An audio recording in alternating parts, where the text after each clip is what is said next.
En el pequeño pueblo de San Rafael, al norte del estado de Veracruz, existía una panadería que todos conocían.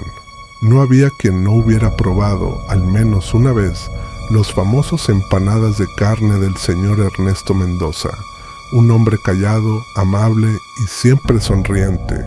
Su panadería se llamaba El Pan de la Abuela, y el olor que salía de su horno al amanecer se mezclaba con el canto de los gallos y el murmullo de la plaza.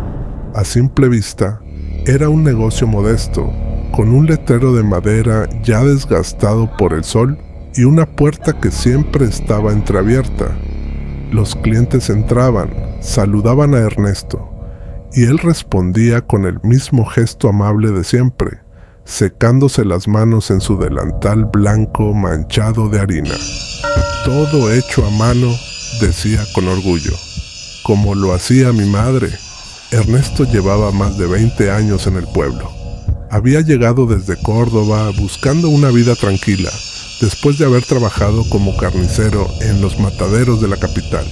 En San Rafael encontró una casa vieja, un horno abandonado y una clientela dispuesta. Nadie preguntaba mucho por su pasado, bastaba con que su pan fuera bueno, y lo era. Cada madrugada, antes de que el sol asomara, él ya estaba en su horno, amasando con fuerza, sudando, concentrado en cada movimiento. Decía que el secreto del buen pan era conocer la carne y conocer el fuego. Algunos vecinos se reían del comentario, sin saber cuánto significado real tenía esa frase. Los domingos eran los días más ocupados. Los niños del pueblo esperaban ansiosos las empanadas de carne molida, y los adultos hacían fila para llevar docenas a casa. Tienen un sabor único, decían. Dulce pero fuerte, como si tuviera un toque secreto. Y efectivamente lo tenía. Ernesto nunca permitía que nadie más cocinara con él, ni siquiera su ayudante, una joven llamada Carla, que venía por las tardes a limpiar y atender el mostrador. A ella solo le permitía preparar la masa, pero nunca acercarse a la habitación trasera donde guardaba la carne. Allí tengo mis fórmulas, decía. Recetas de familia. Una tarde de junio, Carla se dio cuenta de algo extraño. Ernesto había recibido un paquete grande en una camioneta sin placas. Lo descargó él solo, con evidente esfuerzo, y lo llevó directamente al refrigerador del fondo. Cuando ella preguntó qué era, él sonrió. Carne nueva, muy fresca. Esa noche, Carla notó que la panadería permanecía abierta más de lo normal. Desde su casa, que quedaba frente al local, vio una luz tenue encendida en la parte trasera. Parecía que Ernesto estaba moliendo carne.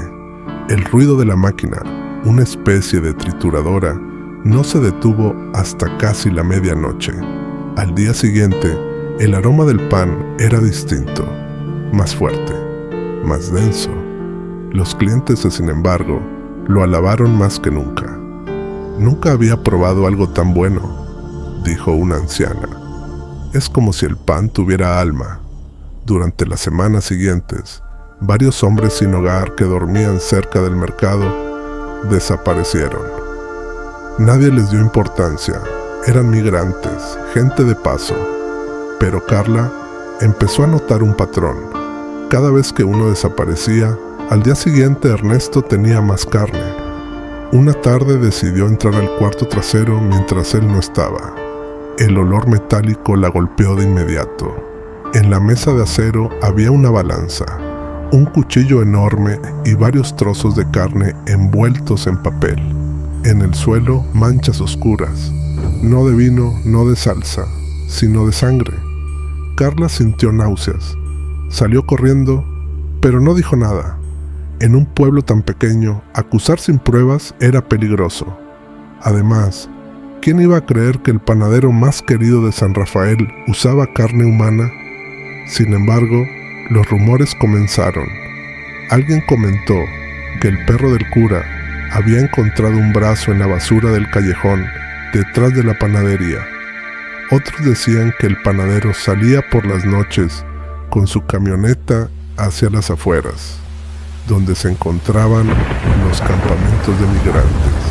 Ernesto seguía sonriendo, saludando a todos, ofreciendo muestras gratis a los niños. Su voz era siempre amable, pero su mirada había cambiado, más vacía, más fría. Y mientras los hornos seguían encendidos cada madrugada, nadie notaba que el olor dulce del pan se mezclaba cada vez más con un rastro amargo, metálico. El olor de la carne que no debía ser cocinada. El verano de 1998 quedó marcado en la memoria de los habitantes de San Rafael, no por la feria patronal ni por la llegada de los turistas de la capital, sino por algo mucho más oscuro. En menos de 2 meses, 6 personas desaparecieron sin dejar rastro. Todos hombres, todos de paso, y todos vistos por última vez cerca del mercado, o frente a la panadería de Ernesto Mendoza. La policía local no dio demasiada importancia al asunto. Los desaparecidos no tenían familia en el pueblo y los vecinos preferían no meterse. Seguro se fueron a otro lado, decían. Pero Carla ya no podía dormir. Cada noche escuchaba el sonido metálico de la picadora detrás de las paredes de su habitación. Una madrugada, incapaz de soportar más, decidió espiar desde la ventana trasera. La panadería estaba iluminada y Ernesto trabajaba sin camisa, cubierto de sudor. En la mesa había un cuerpo, o algo que se le parecía demasiado. El hombre cortaba con calma, con precisión de carnicero. El movimiento del cuchillo era hipnótico, metódico. Carla retrocedió, tapándose la boca para no gritar. Sintió que las piernas le temblaban y el corazón le golpeaba el pecho con violencia. «No puede ser», susurró. Al amanecer, fingió que todo estaba bien. Ernesto le ofreció una empanada recién horneada, sonriendo como siempre. «Prueba, te gustará», dijo con voz suave. Ella negó con la cabeza. Desde ese día, nunca volvió a comer nada de su panadería. Pero ¿cómo denunciarlo? ¿Qué pruebas tenía? ¿Nadie la creería? Ernesto era un hombre respetado, ayudaba en la iglesia, donaba pan al orfanato y siempre saludaba con cortesía. Denunciarlo sin evidencia significaba firmar su propia condena. Así pasaron las semanas, hasta que una noche, un grupo de jóvenes que bebía cerca del río vio algo. Según contaron más tarde, una camioneta blanca sin placas se detuvo en la orilla. Del vehículo bajó Ernesto con un saco grande. Lo arrastró hasta un pozo viejo, lo abrió y arrojó su contenido al fondo. Uno de los chicos, aterrorizado, fue a contárselo al comisario, pero cuando regresaron al lugar, el pozo estaba cubierto con tierra fresca y piedras, como si alguien hubiera trabajado toda la madrugada. No encontraron nada. El comisario, cansado y con pocos recursos, lo dejó pasar. «Seguro era basura», dijo. Ernesto fue interrogado brevemente, pero su calma y su cortesía convencieron a todos. «Yo no tengo nada que esconder», dijo él. «Si quieren revisar mi panadería, adelante». La inspección fue rápida y superficial. Todo estaba limpio, ordenado, impecable. El olor del pan recién hecho cubría cualquier otro rastro, y así el monstruo siguió libre. Pero el miedo comenzó a crecer en el pueblo. Algunas familias dejaron de comprarle pan, otras lo hacían con recelo. Los rumores ya no podían detenerse. «Dicen que la carne que usa no es de res. Mi primo comió una empanada y encontró un diente. Vi una mancha de sangre detrás del horno». Ernesto escuchaba los murmullos sin perder la sonrisa. «La gente habla mucho cuando tiene hambre», respondía. Pero dentro de sí, algo se quebraba. Cada palabra, cada mirada desconfiada, encendía una rabia que trataba de esconder tras su calma habitual. Una noche, Carla lo sorprendió sentado frente al horno apagado, mirando las llamas morir. Tenía las manos cubiertas de harina y sangre seca. ¿Por qué lo haces?, preguntó ella en voz baja. Ernesto levantó la vista lentamente. Sus ojos, antes cálidos, eran ahora dos pozos vacíos. Porque la carne humana, susurró, tiene memoria. Cada sabor, cada fibra, cuenta una historia, y yo la recojo todas. Carla huyó. Corrió sin mirar atrás hasta llegar a la casa del padre Manuel, el párroco del pueblo. Le contó todo. El sacerdote la escuchó en silencio, sin interrumpirla, y al final solo dijo, hija, hay cosas que no deben decirse si no se está dispuesto a morir por ellas. El padre Manuel fue la última persona que habló con Carla. A la mañana siguiente, desapareció. Cuando los fieles fueron a buscarlo, encontraron la puerta de la iglesia abierta y un rastro de harina que conducía hacia la calle principal. Hasta la panadería. El horno estaba encendido y el olor era más dulce que nunca. El calor de septiembre cayó como una losa sobre San Rafael. El aire olía a humo y levadura, y las moscas parecían más agresivas que nunca. Fue en esos días cuando al pueblo llegó el inspector Julio Cárdenas, un hombre de voz grave y rostro curtido por el sol, enviado desde Tuxtla para investigar la desaparición del padre Manuel.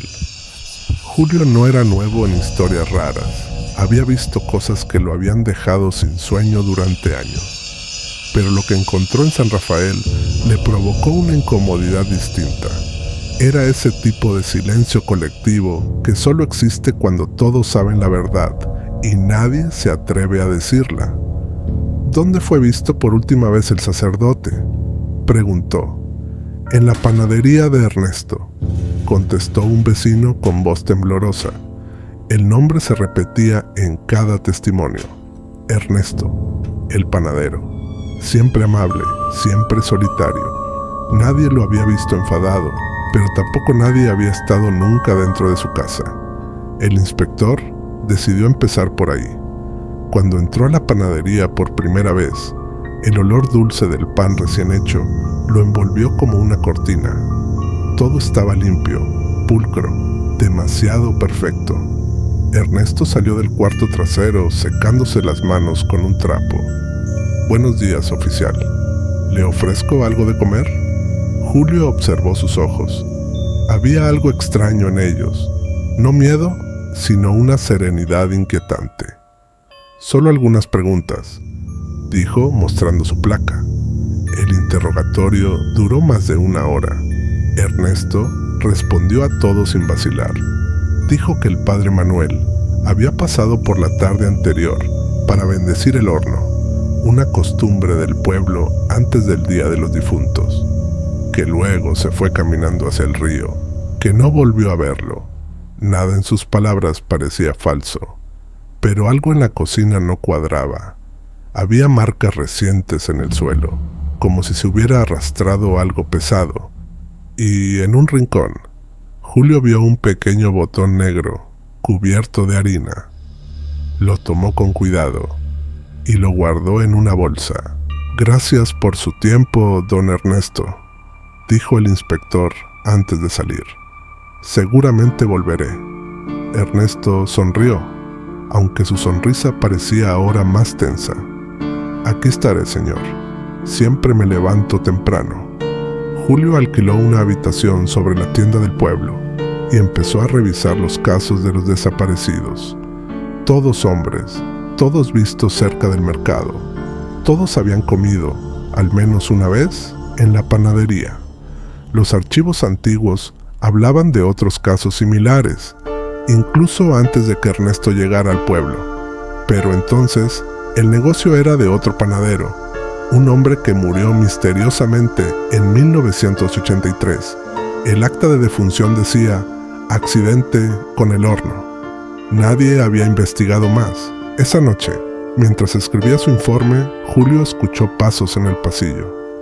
¿Quién anda ahí?, preguntó saliendo al corredor. Silencio. Solo el crujido de la madera vieja. Al volver a su mesa, notó algo distinto. Una empanada recién horneada sobre su cuaderno, aún tibia. Se levantó bruscamente, Revisó la ventana, cerrada, la puerta también. En la empanada, una nota escrita con lápiz decía: no busque donde no debe, no todos los hornos apagan su fuego. Julio guardó el papel, respiró hondo y sin decir palabra salió hacia la calle. La panadería aún estaba encendida. Una luz amarilla se filtraba por las rendijas. El inspector decidió observar desde lejos. A medianoche, la puerta trasera se abrió. Ernesto salió cargando un costal grande, lo echó sobre su camioneta y condujo hacia los campos. Julio lo siguió a pie, manteniendo distancia. El camino terminaba en un antiguo pozo cubierto de zarzas. Ernesto bajó el saco, lo abrió y lanzó dentro varios trozos envueltos en tela. Luego se quedó un momento mirando el vacío, inmóvil. Julio se agachó, apuntó con su linterna y vio algo que le heló la sangre. Una mano humana, rígida, sobresalía entre las piedras. El panadero levantó la cabeza. No debería estar aquí, oficial, dijo con calma, sin girarse. Está arrestado, Mendoza. Ernesto se volvió lentamente. Sus ojos reflejaban la luz de la linterna. ¿Arrestado?, repitió con una sonrisa torcida. ¿Por alimentar al pueblo? De pronto, el motor de la camioneta rugió. Alguien la había encendido. Una figura femenina estaba al volante. Julio apenas tuvo tiempo de reconocerla. Carla. «Ernesto, no», gritó ella acelerando. El vehículo avanzó directo hacia el pozo. Ernesto corrió hacia ella, pero el terreno cedió y la camioneta cayó en el vacío. El estruendo resonó en toda la colina. Julio miró hacia abajo. Humo, fuego y un olor metálico, insoportable. El panadero había desaparecido entre las sombras. A la mañana siguiente, el pozo estaba sellado, como si nada hubiera pasado. No había rastro de camioneta, ni de Carla, ni del panadero. Solo una nota, clavada en la puerta de la panadería. El pan se hornea mejor cuando el horno está limpio. Y desde entonces, cada madrugada, el olor a pan recién hecho volvió a sentirse en San Rafael. Aunque el local permanecía vacío, con las puertas cerradas desde hacía días. Pasaron 3 semanas desde el accidente del pozo. El inspector Julio Cárdenas seguía en San Rafael, aunque oficialmente su investigación ya había terminado. La versión oficial decía que Ernesto Mendoza había muerto en el accidente junto a Carla, pero no se había recuperado ningún cuerpo, solo restos calcinados y fragmentos de metal irreconocibles. Sin embargo, algo lo atormentaba: el olor. El mismo olor que impregnaba el aire cada madrugada. Pan recién horneado, mezclado con un matiz extraño, agrio, metálico. Un olor que Julio juraría reconocer, incluso dormido. Al principio, pensó que era su imaginación, un residuo de los días pasados en la panadería. Pero el olor se hacía más intenso con el paso de los días. Lo sentía incluso dentro de la comisaría, en su ropa, en su piel. Una mañana, el dueño del mercado lo detuvo. «Señor inspector, anoche vi luz en la panadería. Pensé que era usted». «No, está cerrada por orden mía». Entonces alguien entró. Vi humo salir del techo. Julio no respondió. Se dirigió al local, con el arma en mano. Las calles aún estaban vacías, cubiertas por una neblina baja. La puerta de la panadería seguía con el sello de la policía, intacto, pero dentro se oía el crujido del horno. Rompió el precinto y entró. El olor era abrumador, dulce y pesado, como una masa de aire caliente. El horno estaba encendido, dentro varias bandejas de pan dorado, y sobre el mostrador una figura, una silueta envuelta en harina, inmóvil, con el rostro cubierto por una máscara de pan endurecido. Julio levantó el arma. «¿Quién está ahí?». La figura no respondió. Entonces, una corriente de aire movió el polvo, y Julio vio algo imposible. No había pies bajo la figura, solo un montón de harina mezclada con sangre seca. Retrocedió, tropezando con un saco. Al caer, este se rompió, y de su interior rodaron fragmentos de huesos. Julio sintió un mareo, una presión en el pecho. Todo giraba. Desde el fondo del local, la voz de Ernesto pareció susurrar: «El pan no se hace solo, inspector.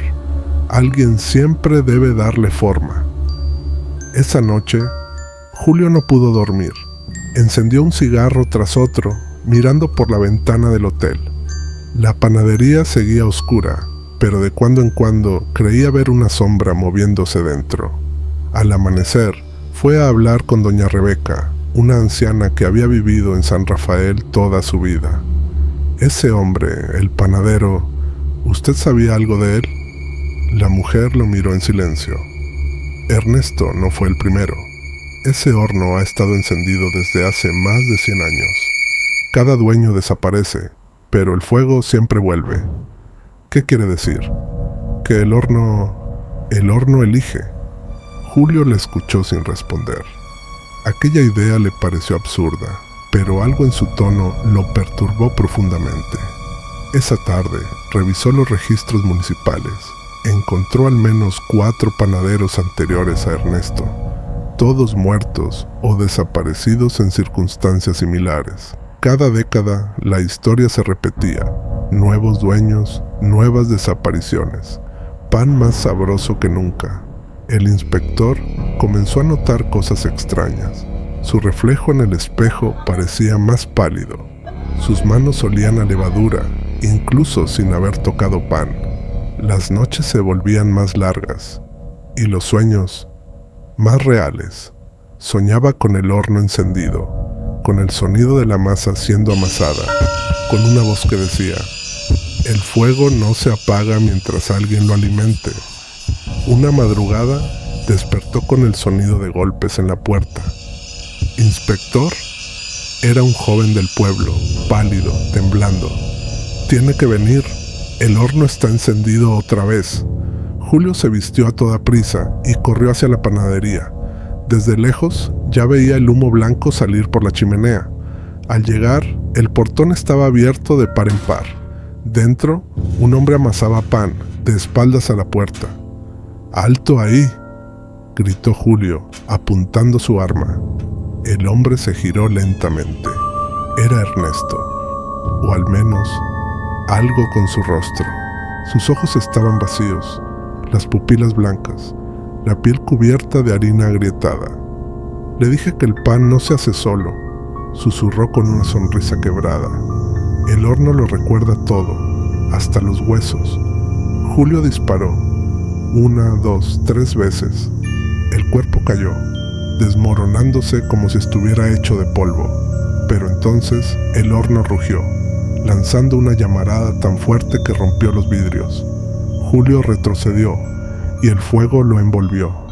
Los vecinos llegaron minutos después, atraídos por el humo. Encontraron la panadería en ruinas, reducida a cenizas. Entre los restos solo hallaron un anillo derretido y un revólver oxidado. Al día siguiente, un nuevo letrero apareció en el mismo lugar: Panadería Cárdenas, abierta desde el amanecer. Y el olor a pan recién hecho volvió a llenar el aire de San Rafael. Cuando el sol volvió a salir sobre San Rafael, ya nadie hablaba de la tragedia. En los pueblos pequeños, la memoria se borra rápido, sobre todo cuando el miedo y el hambre se confunden. La antigua panadería fue reconstruida. Las paredes ennegrecidas se pintaron de blanco, el horno restaurado con ladrillos nuevos, y un nuevo letrero colgado en la puerta: Panadería Cárdenas, tradición y sabor. Nadie supo quién autorizó la reapertura. Algunos decían que el gobierno local había decidido aprovechar las instalaciones. Otros afirmaban que un sobrino del inspector Julio había llegado a reclamar la propiedad. Pero quienes lo vieron aseguran que el hombre que abrió el local tenía los mismos ojos que el difunto inspector, solo un poco más cansados, un poco más vacíos. Julio, si es que aún podía llamarse así, volvió a encender el horno una madrugada de noviembre. El aire olía a humedad y el fuego encendió con un rugido familiar, como si lo estuviera esperando. Colocó la masa sobre la mesa, moviendo las manos con una destreza que no recordaba haber tenido antes. Los gestos fluían solos, mecánicos, antiguos. Al principio, intentó convencerse de que lo hacía por necesidad, que abrir la panadería era una forma de rendir homenaje a las víctimas, que alguien tenía que mantener viva la tradición. Pero el horno no aceptaba excusas. Las noches comenzaron a alargarse. Julio dormía cada vez menos. Empezó a escuchar crujidos, susurros, el sonido de pasos detrás de la despensa. A veces encontraba huellas húmedas cerca del horno, aunque nadie más tuviera llaves. Y el olor, ese olor dulce y metálico, regresó más fuerte que nunca. Una noche, una niña del pueblo desapareció. Había ido a comprar pan antes del anochecer. Julio no recordaba haberla visto, o eso creía. Al día siguiente, cuando abrió el horno, encontró una bandeja perfectamente horneada, cubierta por una capa de masa dorada. No recordaba haberla preparado. El pan se veía hermoso, fragante, pero debajo de la corteza algo se movía. Julio cerró el horno con violencia. No puede ser, susurró. El fuego rugió, como respondiendo. El pan no espera, Julio. El pan se alimenta. Desde ese día, perdió la noción del tiempo. La panadería empezó a llenarse de gente otra vez. Turistas, curiosos, incluso peregrinos. Todos hablaban del nuevo sabor del pan de San Rafael. Nunca probamos algo igual, decían. Julio sonreía, servía, cobraba, pero cada noche, al quedarse solo, el fuego le hablaba, y él escuchaba. El horno lo llamaba por su nombre, le recordaba cada rostro, cada cuerpo que alguna vez había desaparecido, y Julio, sin quererlo, empezó a escribir sus nombres en una libreta, como si llevara un registro. Al final de cada jornada, quemaba las páginas una a una, pero el humo olía a carne. Una tarde, un niño le preguntó si podía ver cómo hacía el pan. Julio sonrió con una ternura que ya no era suya. No, hijo, dijo suavemente. Hay secretos que solo el fuego puede guardar. Esa misma noche, los vecinos vieron una luz roja salir por la chimenea. El fuego parecía más alto que nunca, iluminando toda la calle principal. El olor a pan recién hecho llenaba el aire, mezclado con otro aroma más espeso, más oscuro. Cuando los bomberos llegaron, el horno estaba completamente cerrado por dentro. Al derribar la puerta, encontraron docenas de panes horneados, apilados como ofrendas, y sobre la mesa, un cuaderno quemado con una sola frase legible: el horno nunca duerme.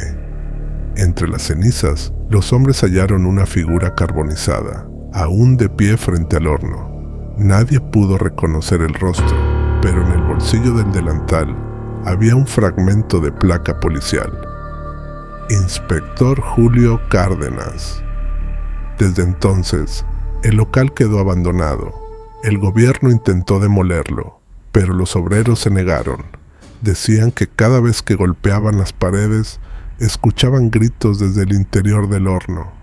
Uno de ellos, con lágrimas en los ojos, juró haber visto un rostro formarse entre las llamas. El rostro de un panadero que sonreía. Hoy, los viajeros aún cuentan que al pasar por San Rafael, justo antes del amanecer, el aire se llena de ese olor tan característico, pan caliente y hierro quemado, y que si te acercas demasiado a la panadería, puedes escuchar el sonido de alguien amasando, golpeando la masa con un ritmo constante, como un corazón que sigue latiendo. El pan está listo, susurra una voz detrás de la puerta. ¿Quieres probarlo? Cuando las llamas de la panadería finalmente se apagaron, San Rafael quedó sumido en un silencio pesado, casi sagrado.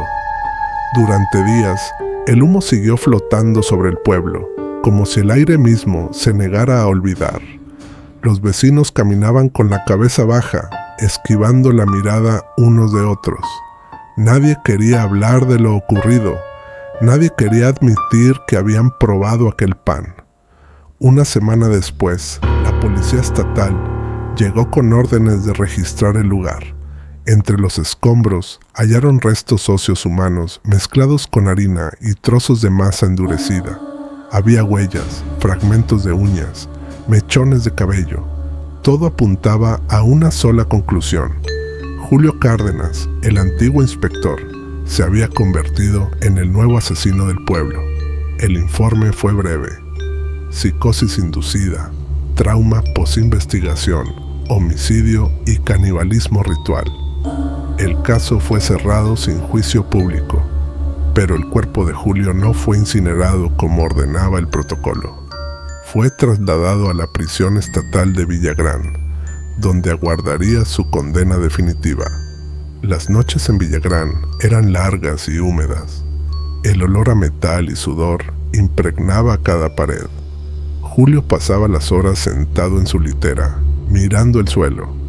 No hablaba, no comía, no dormía.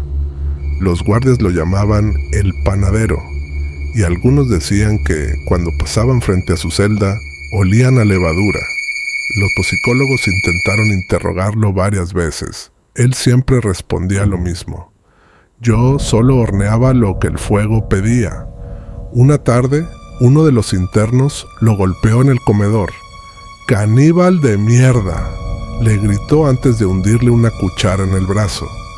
Julio ni siquiera intentó defenderse, solo sonrió.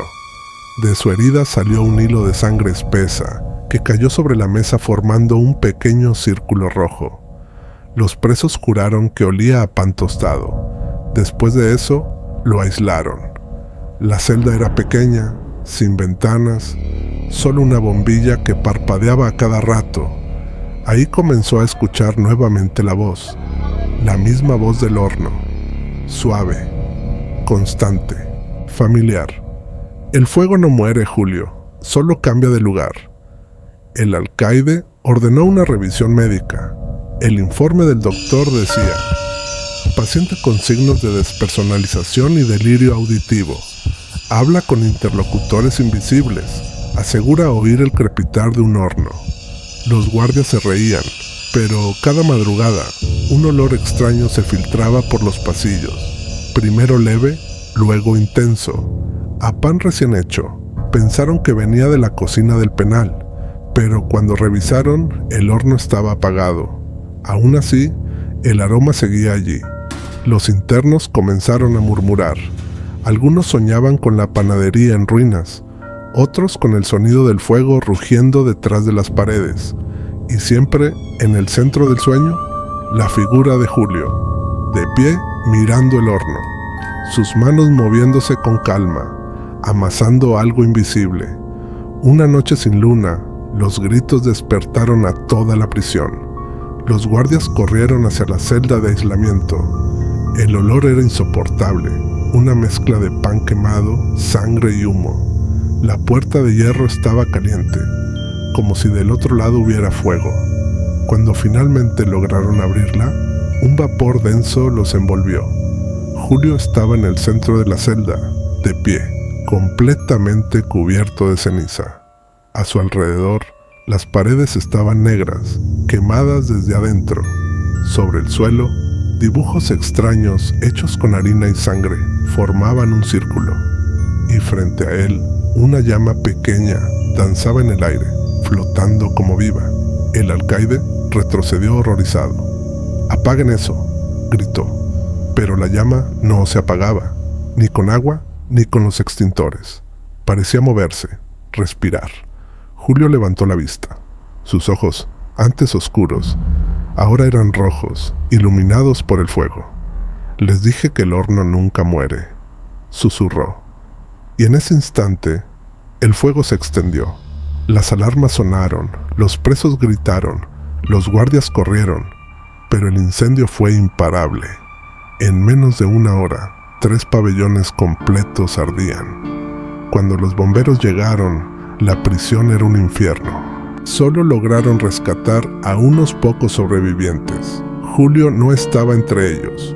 Durante días, los equipos de rescate buscaron su cuerpo. No hallaron nada, solo un trozo de metal derretido, la insignia del inspector, la misma que había guardado en el bolsillo de su delantal, y en el suelo de la celda, entre las cenizas, una frase escrita con carbón: "El pan está listo". El gobierno declaró la tragedia como un accidente eléctrico. Los periódicos publicaron notas confusas, llenas de errores. Nadie habló de los símbolos, ni del fuego que no se apagaba.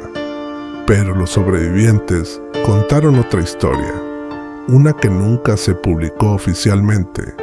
Dijeron que, mientras el penal ardía, una figura caminaba entre las llamas, con las manos al frente, sosteniendo algo brillante, un pedazo de hierro incandescente, un pedazo de horno. Meses después, en un pequeño pueblo del norte, una mujer abrió una panadería nueva. Decía haber heredado el negocio de un pariente lejano, un tal Mendoza. Era amable, trabajadora, siempre dispuesta a ofrecer muestras gratis a los clientes. El pan tenía un sabor único. La gente venía desde otras regiones para probarlo, pero algunos notaban algo extraño. En el horno, justo antes de amanecer, se podía ver un resplandor rojo, demasiado intenso para ser natural, y si uno prestaba atención, podía oír un murmullo, como si alguien hablara desde adentro. Una vecina aseguró haber escuchado una voz masculina decir: "Más harina, más fuego, la masa aún respira". La mujer rió al contarlo, pensando que era una ilusión. Pero esa misma noche desapareció su hijo menor, y al día siguiente la panadería amaneció cerrada. Sobre la puerta alguien había escrito con harina mojada: "Panadería Villagrán, abierta desde el amanecer". El olor volvió, el mismo de siempre, dulce, denso, imposible de confundir. Y así como el fuego, la historia volvió a empezar, porque el horno no muere, solo cambia de manos. El pan está listo, susurra el viento cada vez que el amanecer tiñe de rojo los tejados. ¿Quieres probarlo?